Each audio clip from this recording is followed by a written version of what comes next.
Ang sarap talaga ng fresh lumpia. Mas gusto ko to kung mas maraming sauce. Alam niyo, saktong-sakto yan. Dahil ang lulutuin natin ngayon ay isang uri ng fresh lumpia na gumagamit ng hearts of palm o mas kilala natin sa tawag na ubod ng niyog. At ito ang lumpiang ubod.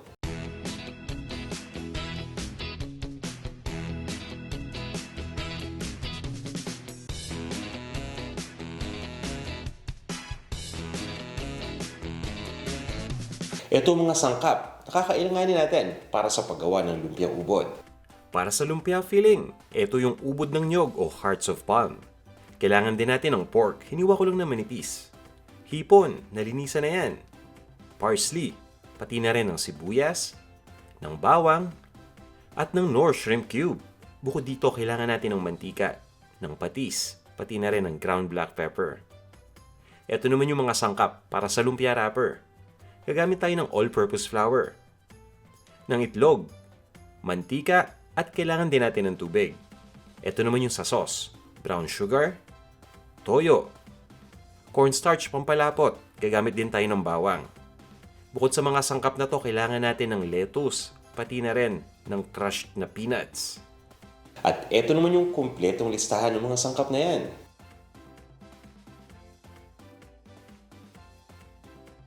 Kung handa na kayo, tara na, umpisa na natin to. Gawin muna natin yung filling. Nagpapainit lang ako ng mantika dito sa isang wok. Pwede kayong gumamit ng regular na pan. At ilagay nyo na kagad yung sibuyas sa oras na uminit na yung mantika. Yan, ginigisa ko lang to ng mga 20 seconds. Pagkatapos ay ilalagay ko na kagad yung bawang na dinikdik. Itutuloy ko lang ang pag-isa dito hanggang sa tuloy ng maging malambot yung sibuyas at mag-umpisa ng mag-brown itong bawang. And at this point ay ready na to. Pwede nang ilagay yung pork. Pagdating sa pork, hiniwa ko lang ito ng maliliit na peraso at ninipisan ko pa. May dalawang reason yan. Para mas mabilis maluto at para mas mabilis din lumambot. Itutuloy ko lang ang pag-isa hanggang sa maging light brown na yung kulay nitong pork. And at this point ay ready na to. Pero kailangan pa nating palambutin yung pork, kaya naman naglalagay ako ng tubig. Papakuluan natin ito maya-maya lang. Yan, so pagkalagay ng tubig, papabayaan lang natin itong kumulo at ilalagay ko na itong ating Knorr shrimp cube. Isa yan sa mga sekreto nitong dish na to. Hahaluin ko lang muna at itutuloy ko ang pagpapakulo in medium heat hanggang sa mag-evaporate na mostly yung liquid. At ngayon, malambot na tong pork. At malasang-malasa na rin. Pwede nang ilagay yung mga sangkap. Ito na yung ubod. Hiniwa ko lang ito ng maninipis na peraso. Hahaluin ko lang. Siguraduhin lang natin na mag-distribute na lahat ng mga ingredients at itutuloy ko lang ang pag-isa ng mga 5 minuto. At ilalagay na rin natin yung carrots. Yan. So itutuloy ko lang ang pagluto ng mga 3 minuto pa. Ngayon ay ready na to. Lutong-luto na lahat ng mga ingredients na nandito sa ating wok. Pwede nang ilagay yung hipon. Itong hipon ay dinivein ko na at tinanggal ko na rin yung shell. Iluluto lang natin ito hanggang sa maging orange na yung kulay. Mabilisan lang yan. Huwag niyong kalimutan na halu-haluin para maging pantay yung pagkakaluto. Ganyan lang kabilis, nag-orange na kagad. Ibig sabihin, pwede na natin ilagay yung parsley. Nakakatulong ito ng malaki para maging fresh yung lasa nitong ating lumpiang ubod. Yan, so hahaluin ko lang at pagkatapos nito, handa na to, titimplahan na natin. Maglalagay lang ako ng ground black pepper at nasa sa inyo pa rin kung gaano karami yung inyong ilalagay. At syempre ng patis.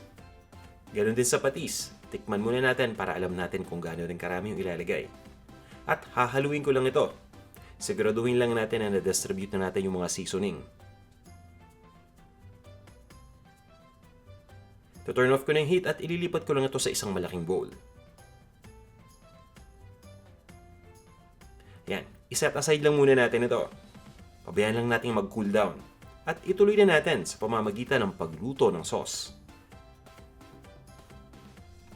Ito yung pinakamabilis at pinakamadaling gawin. Naglalagay lang ako ng tubig sa isang saucepan at papakuluan ko lang.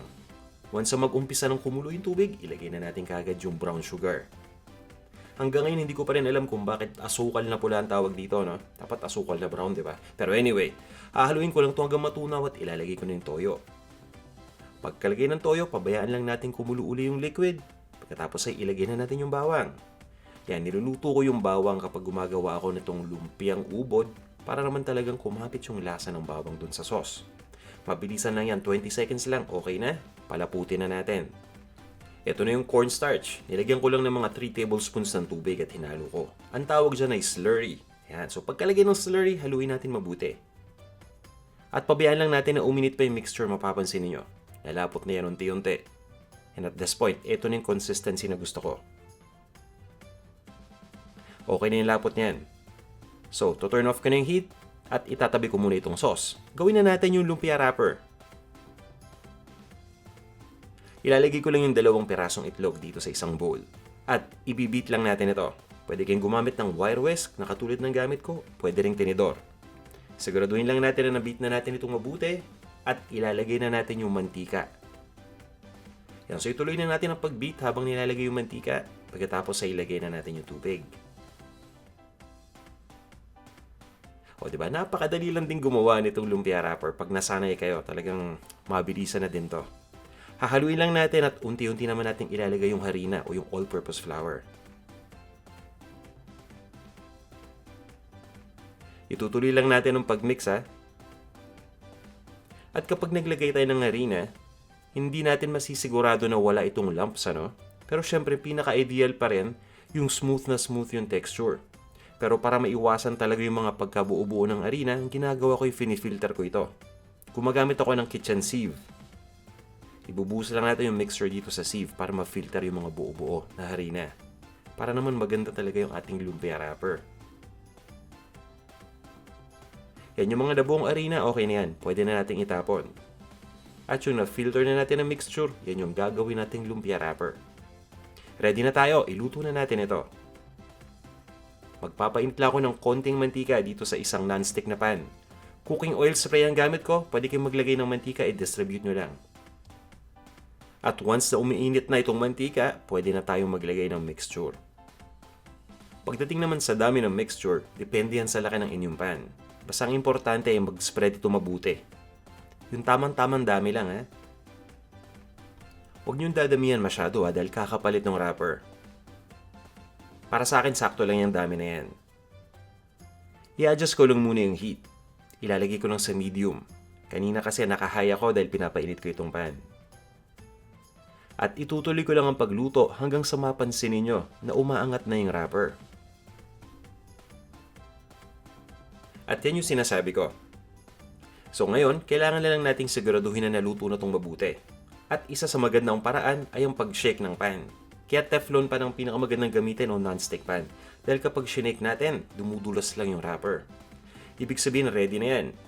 Kukuha ako ng plato, ililipat ko lang ito sa plato. Ituloy lang natin itong step na ito hanggang sa maubusan natin lahat ng mixture. At once na mangyari yan, ibalot na natin yung lumpia.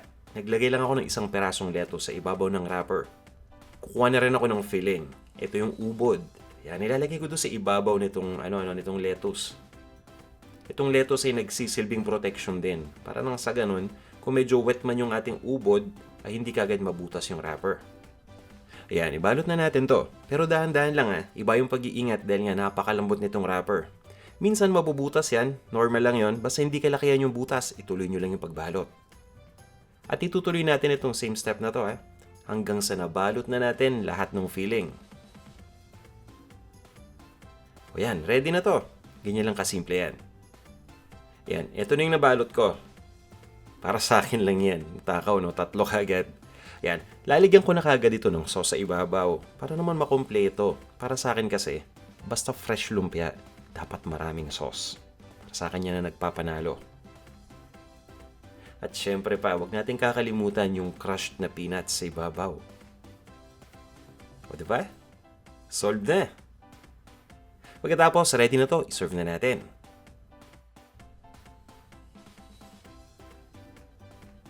Eto na, ang ating lumpiang ubod. Tara, kain na tayo!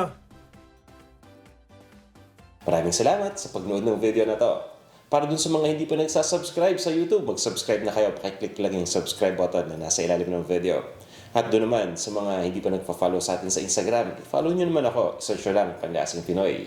Yan, at para dun sa inyo na laging nagko-comment at nagsishare ng mga videos natin, mag-shoutout muna tayo Hello sa'yo, Art G. At sa'yo rin, May Pampangas Kitchen. Hello, JB Arches at Team Maki. Hello rin sa'yo, DL Lorica.